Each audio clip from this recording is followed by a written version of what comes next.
कल्याण पूर्वेतील तिसगाव नाका परिसरात कुत्रा चावल्यानंतर रेबीजची लक्षणे दिसून लागल्याच्या भीतीने 30 वर्षीय युवकाने गळफास घेऊन आत्महत्या केल्याची धक्कादायक घटना घडली आहे। या घटनेमुळे परिसरात हळहळ व्यक्त होत असून नागरिकांमध्ये चिंतेचं वातावरण निर्माण झालं आहे। तिसगाव नाक्यावरील सहजीवन सोसायटी बी विंगमधील फ्लॅट क्रमांक 903 मध्ये राहणारा आयश अमीन असे मृत युवकाचं नाव आहे। त्याच्या पश्चात एक भाऊ आणि वृद्ध आईवडील असा परिवार आहे। तो गेली 8 वर्षांहून अधिक काळ भारत बँक ठाणे शाखेमध्ये नोकरी करत होता। मिळालेल्या प्राथमिक माहितीनुसार काही दिवसांपूर्वी तिसगाव नाका परिसरात भटक्या कुत्र्याने अमीन याच्या पायाला चावा घेतला होता।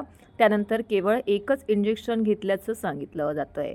मात्र 4 दिवसांपासून त्याच्या हालचालींमध्ये असामान्य बदल जाणवत असल्याचं नातेवाईकांनी सांगितलंय। दरम्यान काल सायंकाळी घरात कुणीही नसताना अमीन यांनी आपण आत्महत्या का करत आहोत यावरची सुसाईड नोट लिहून गळफास घेतल्याची प्राथमिक माहिती पोलिसांनी दिली आहे। या प्रकरणाचा पुढील तपास कोळसेवाडी पोलीस स्टेशन करत आहेत। तर या संदर्भातली माहिती ठाणे जिल्हा शल्य चिकित्सक डॉक्टर कैलास पवार यांनी प्रसार माध्यमांशी बोलताना दिली आहे। कालच एक कल्याणमध्ये घटना घडली आहे की एका 30 वर्ष युवकांनी आत्महत्या केली। तर का रेबीज सारखा असं त्याला वाटलं काय? 8 महिन्यापूर्वी त्याला कुत्र्याने चावलं होता। काय सांगणार याच्यावर?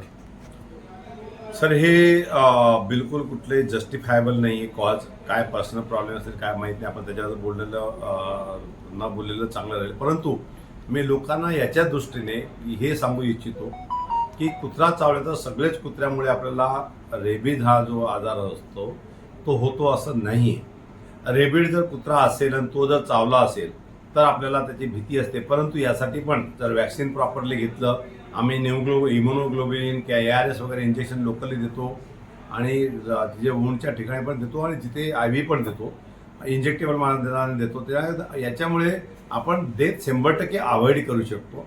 खूप रेअर केसेस आहे, खूप रेअर केसेस आहे। इम्युनिटी लो असेल, त्यांनी प्रॉपर डोसेसचे शेड्यूल फॉलो केलं नसतील, इंजेक्शन मिस केले असतील तर त्यांना हे रेबीज आजार होऊ शकतो आणि तो डेंजरस आहे, मान्य आहे।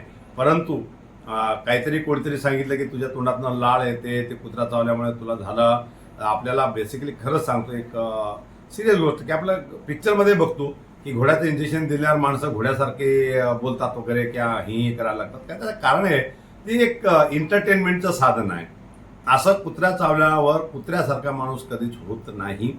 जर रेबीज झालं तर हायड्रोफोबिया होतं, जे पाण्याचं त्याला हे होतं, त्याच्यामुळे तो जरा वेगळ्या त्यांना न्यूरोलॉजिकल कंडिशन असतात, ब्रेनमध्ये इन्फेक्शन होतं त्याचं ते तो पेशंट। आणि हे पेशंट उज्ज्वली झाल्यानंतर 10 दिवसापेक्षा जास्त जगत नाही असा आमचा अनुभव आहे।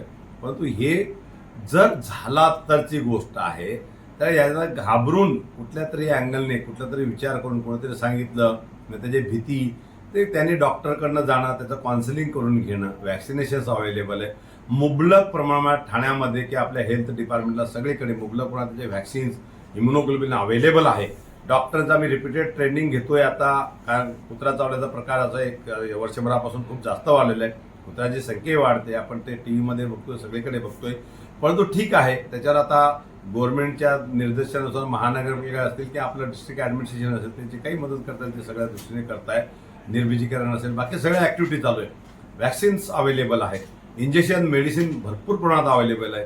परंतु कुठेतरी एखाद्याला घाबरून, हे ऐकलं होतं कोविड काळामध्ये काही लोकांच्या घाबरून डेथ झाल्या वगैरे, काहींना प्रॉब्लेम आले। हे घाबरणं हा जो आहे हा मानसिक आजार आहे।